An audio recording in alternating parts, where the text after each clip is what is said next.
Welcome back, everybody, to the Jacksonville Jaguars franchise here on Madden 21.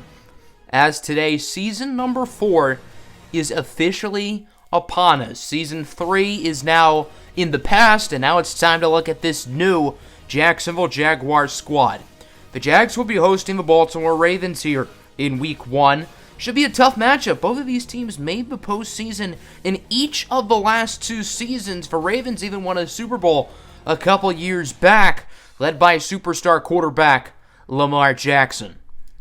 I like that this Jacksonville team is opening up the new season with a big test. The Jaguars have made 2 pretty solid runs these past 2 seasons in the postseason, and this is the year where the pieces are really supposed to come together and this team becomes a Super Bowl contender. But they have a challenge here. Their hands are going to be full facing off against an offense led by Lamar Jackson and Aaron Jones. So for those who missed the offseason or forgot what happened, this Jaguars team looks very different. On offense, we traded for wide receiver Joshua Thomas. We drafted offensive lineman Mike Rhodes. And of course, one of the biggest talking points of the offseason was using a 3rd rounder on quarterback Marsucio Walteron. We needed a backup QB and we needed a backup plan in case Koko Onwosu was a one-year wonder. On defense, we did not shy away from making big moves. We signed Brian Burns to a big 1-year contract. The fit with him, Kayvon Chaisson, and Josh Allen is going to be pretty awkward, but good players make it work. Our first 2 picks we spent on defensive backs. Josh Jordan, the safety out of Penn State in round 1, and in round 2, Westlake corner Bob Adams. We have a new kicker as well in Volker Gantz, who has spent the past 2 seasons with the Rams and Bengals respectively.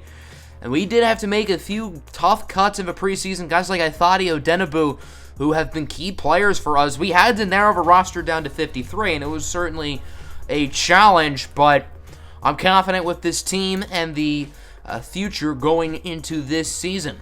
Looking at this year's schedule, obviously we start with Baltimore. Then our next 4 games are in division. We get the Colts done with by week 5, and then we have a week 8 bye week. We play the NFC South, which I think is probably the most interesting division in football. Week 11, the Bucs, led by number 1 pick Aiden Kent.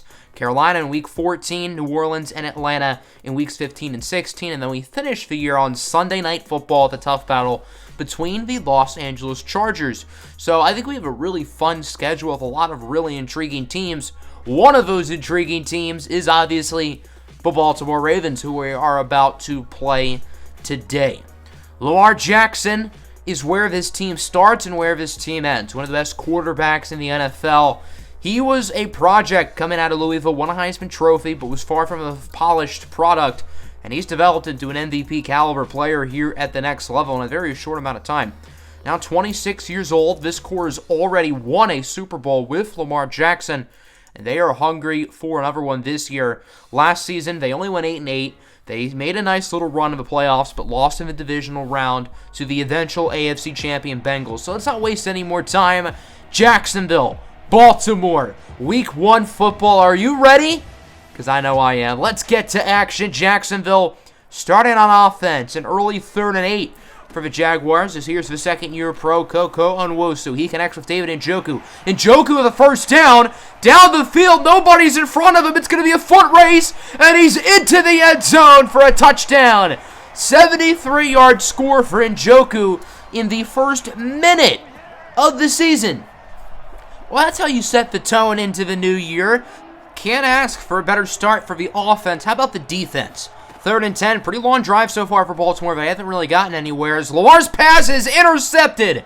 Julius Williams, the 2nd-year pro out of Oregon, with the INT. He's going to be tackled out of bounds by Lamar Jackson. So Jacksonville scores a quick touchdown. Now they get a quick turnover just a few minutes into the game. Williams won AFC Defensive Rookie of the Year last year playing 3 safety. This year he's playing strong safety with the addition of rookie Josh Jordan Jr.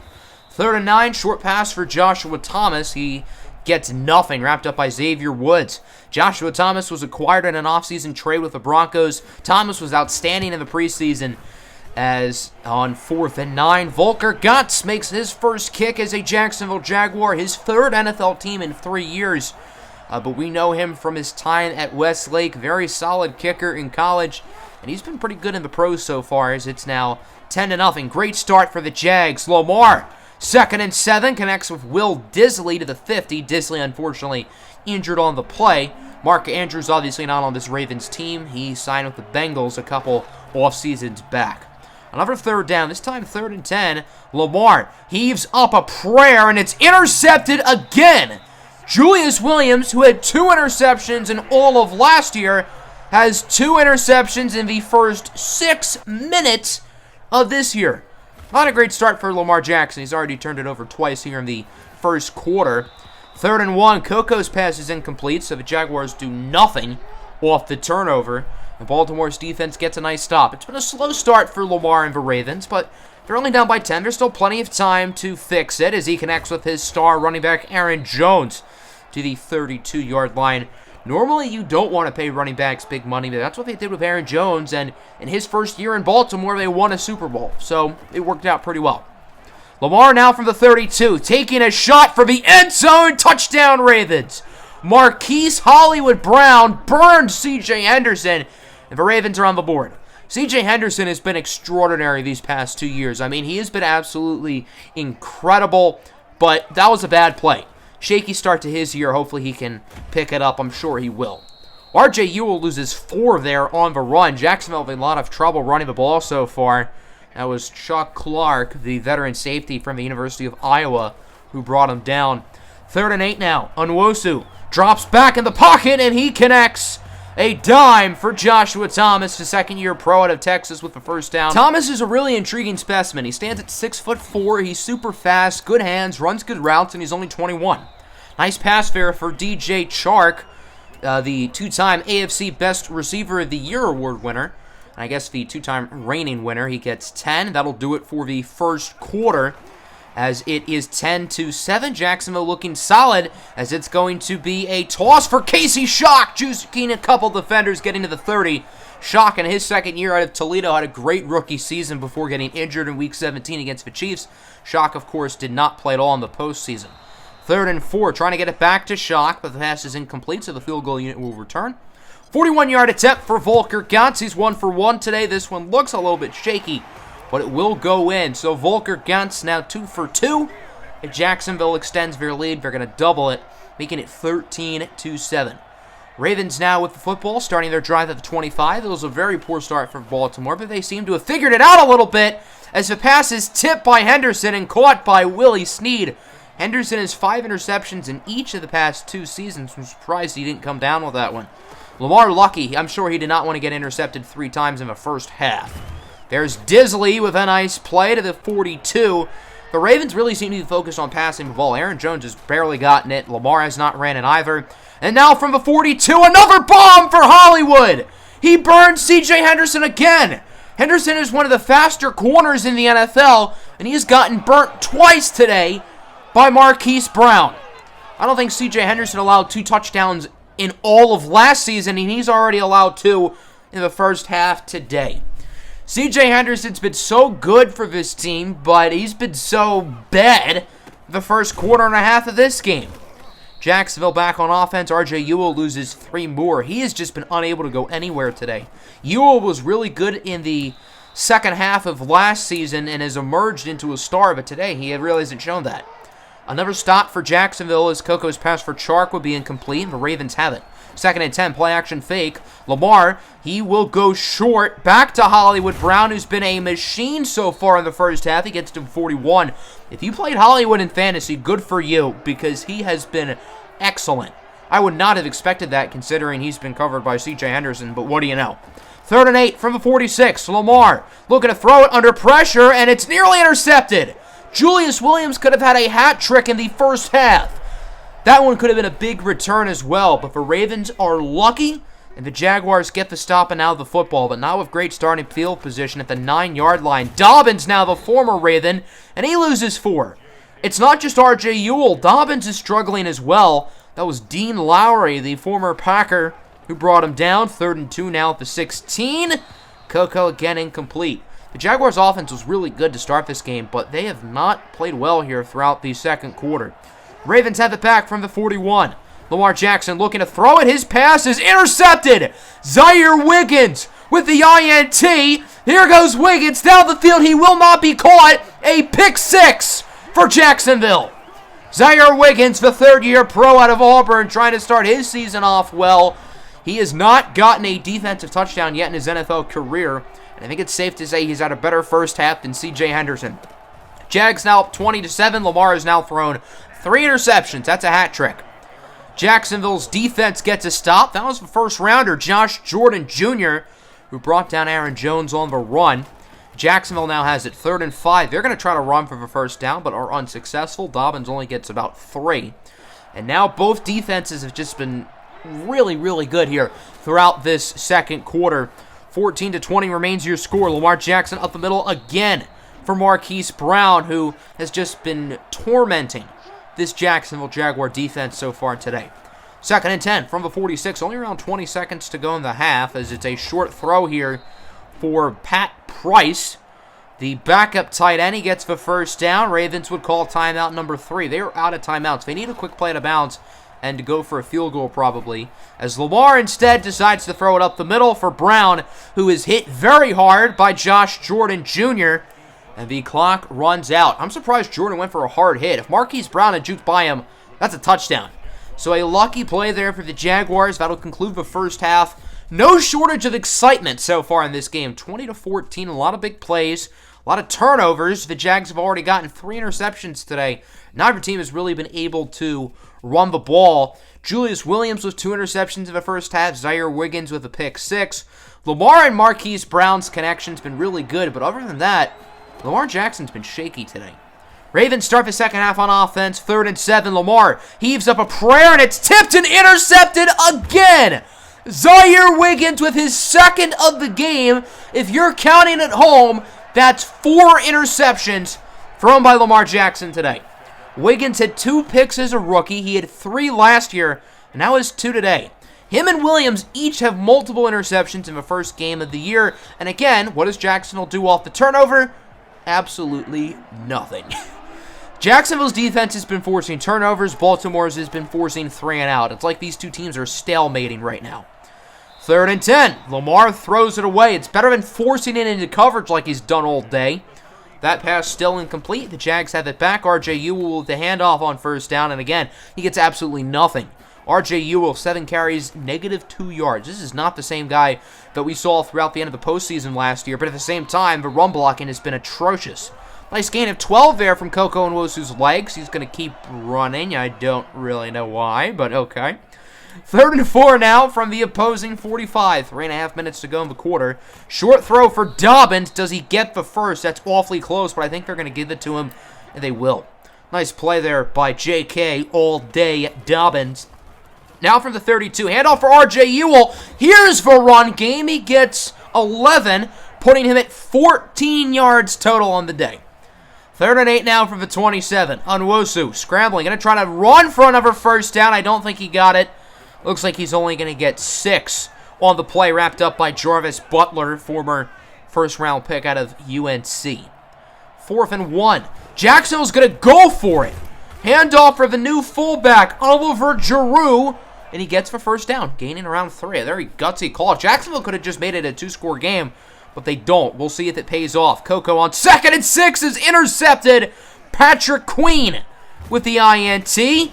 So it looks like the decision to go for it on 4th down does not work out, even though the Jags converted. Koko Nwosu forced that pass into coverage. I don't know what he was really trying to do there. That'll do it for the 3rd quarter. Nobody scored in that frame, as it is 20-14. Jacksonville remains on top. On to the 4th. 2nd and 5. Lamar, short throw for Pat Price. Once again, who's had a pretty nice day. Jacksonville still struggling to cover tight ends. That is carried over from last year and the year before that, and I'm pretty sure the year before that. Now for the 34. Lamar is sacked. K'Lavon Chaisson and Josh Allen each get to the quarterback. Chaisson had 9 sacks last year. Josh Allen had 12 and a half. That's the first sack of the game for either team, which is pretty unbelievable. 3rd and 11 now from the 35. The conversion here would be huge for Baltimore. They are in Justin Tucker field goal range, but that's not going to matter. Snead with the first down. He goes into the end zone after Julius Williams makes a bad cut. And the Ravens are now on top, 21-20 with 8 minutes to go. All 3 Baltimore touchdowns have been super long. As on 2nd and 10, incomplete, but There's an injury. Left tackle Bentley Vonder Walson. That is not good news. He is the anchor of his offensive line. 3rd and 10. Short passes caught by J.K. Dobbins. He does not get the first, and Jacksonville decided to punt it, considering they were in their own territory. So Baltimore has it back. 2nd and 9. Lamar Jackson is sacked. Josh Allen, who's been quiet all day, has had a great start to the fourth quarter. 1.5 sacks now for Allen. And it is 3rd and 17 for Baltimore. Josh Allen is a free agent after this year. He wants to get paid the big bucks, and he absolutely deserves it. Lamar going to look to throw it, and it's incomplete. We do have a flag on the play, and it's going to be a holding on Ronnie Stanley. Since he was holding in the end zone, it'll count as a safety. So Jacksonville gets an additional 2 points because of the penalty, and is now on top, 22-21. First down, R.J. Ewell loses 2 more. He has 18 yards on 12 carries. 2nd and 10 up the middle for Chark, who gets to the 30. DJ Chark has had a fine day. I wouldn't say he's been spectacular. He hasn't been the DJ Chark we all know and love, but 4 catches, 46 yards is not terrible. 2nd and 7, Koko Nwosu sacked for the first time today. Brought down by Matthew Judon for a loss of 8. 3 sacks now combined in this game, all 3 of which have happened in the fourth quarter. 3rd and 15. Koko going to try to scramble with it. Nwosu going to run for the first down. He is tackled at the 6. Koko's had a few really big runs here in this second half, and Jacksonville has a big opportunity to punch it in.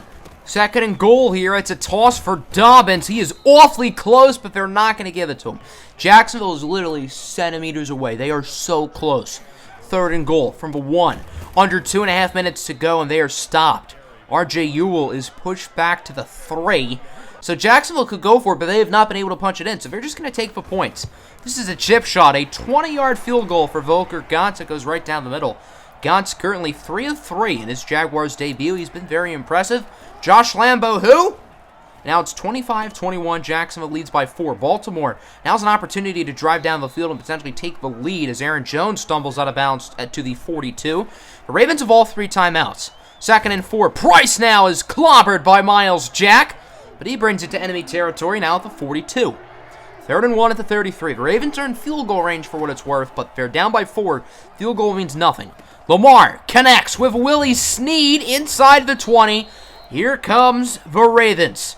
Now at the 17, down to 40 seconds. Still have not used a timeout, as that play will bring it to around the 5. The Ravens are so close to scoring, and Jacksonville chooses to call a timeout. They are convinced the Ravens are going to score, so they are just trying to preserve clock. 1st and goal, broken up. C.J. Henderson with a big play.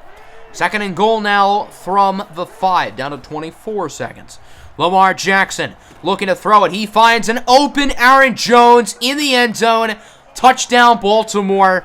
Ravens lead with 20 seconds to go. The Jaguars only have 2 timeouts, but they don't necessarily have to drive the length of the field because a field goal does tie. First down, Nwosu runs out of bounds to the 36, trusting his legs there. No one was really open. Following play, Nwosu scrambling again. Still nobody open, and he's going to run for it once more, getting 10 yards. Now down to 8 seconds. I think the Jags are going to try to go for a quick pass, and that's what they do. Chark with a nice play after the catch. That'll certainly put Jacksonville in field goal range to the 28 with 3 seconds to go. So now you have to assume the field goal unit is going to come out. Baltimore will now call a timeout to ice the kicker. So here we go. Volker Gantz in his Jaguar debut, a 45-yarder to tie it right down the middle. We are headed to overtime. What a showing for Volker Gantz. He goes 4 for 4 in regulation with the game tire. And this team has shown a ton of resilience in this game, even though they've been very shaky. So now on to OT. The Ravens wisely choose tails because tails never fails, and of course they win the coin toss and will elect to start on offense. So if the Ravens score a touchdown, it's game over. Jacksonville knows what they have to do. They know they have to get the stop, and if they do get the stop, then it's first score wins. An early 3rd and 10 here for the Ravens from the 32. Lamar looking to throw it up the middle. He gets it to Marquise Brown for a first down, wrapped up by Josh Jordan Jr. A huge play for the Ravens. 2nd and 10 now from the 48-yard line. It's going to be a handoff for Aaron Jones, and he loses 5. K'Lavon Chaisson with one of the biggest defensive plays of the game. That sets up a 3rd and long. Jacksonville has to get a stop here, or else they are in big trouble. Jackson on 3rd and 15. He's just going to throw a short dump off, and it goes out of bounds anyway. So Jacksonville's defense gets a stop, but there's one problem. Casey Shock chooses to not go after the ball on the punt, and it's down at the 1. Bad play there from Shock, and now a safety is possible. First down, a nice gain of 7 for R.J. Ewell. So Jacksonville trying to get out of safety zone. 4.5 minutes to go. 2nd and 3. Dobbins with a first down. He brings it to the 20. So it does not look like Jacksonville's going to have to worry about the safety. And now they are able to actually have a drive. Back at the 20. Ewell with the handoff, and he gets the first down. R.J. Ewell has played better as this game has gone along. But the run blocking was just atrocious, really, from start to finish. First down, Coco trying to go for Thomas. It's overthrown and picked. Marlon Humphrey with a gigantic play. Thomas looked like he was going to be open, but Coco threw it a little bit too late. He threw it a little bit too far. And the Ravens get in enemy territory with an opportunity to kick a field goal with Justin Tucker for the win. They're not going to do that yet, though. Jones gets 2 on first down. 2nd and 8. Baltimore inching closer and closer to field goal range. I imagine they're just going to keep running the ball. Aaron Jones with a huge first down and more to the 16. And I think the Ravens might just want to kick the field goal now, and that's what they're going to do. Here's Justin Tucker for the win. The Jags will call timeout, but it's hard to phase one of the best kickers in NFL history. From 33 yards out for the win, he got it. The Jaguars lose Week 1 in heartbreaking fashion. 31-28 is your final of a game-winning overtime field goal from Justin Tucker. What a game to start the season. It was not the result we wanted, but this was certainly an exciting game from start to finish. A big win here for Baltimore, and the Jaguars are going to have some early season adversity on their hands. I don't think either team deserved to win this game. I don't think we really played well, particularly on offense. Both quarterbacks were very shaky. Both threw for under 60%. Lamar threw for 412 yards and 4 touchdowns, but he also threw 4 interceptions. Coco and Nwosu started the game off well, but I don't think he played all that well. Now, don't worry. Marsucio Alteron is not challenging for the starting job, but this was not a great season opener for Coco. This is his first multi-interception game of his career. Nobody really ran the ball well at all. Marquise Brown was a problem, particularly in the first half. None of our receivers really stood out. The guy with the most yards was David Njoku, who did not catch a pass other than the one in the first minute of the game. Looking on defense, Josh Allen had 1.5 sacks. He was very solid. 2 interceptions and a pick 6 for Zaire Wiggins, and 2 interceptions for Julius Williams. Volker Gantz, by the way, 4 for 4 in his Jaguar debut, including the game tire as time expired. So if there's one positive, we got a good replacement for Josh Lambo. Zaire Wiggins does win Defensive Player of the Week. I figured it'd be him or Williams. And since Wiggins had the touchdown, I'm not overly surprised that they gave it to him. Wiggins did a better job throughout the game than CJ Henderson, and he also happened to have the 2 interceptions, so I think Wiggins deserves that. Hope you guys enjoyed. Next time we have a big interdivision matchup against Rodney Allen and the 1-0 Indianapolis Colts. Should be a fun one. I'm out. Peace.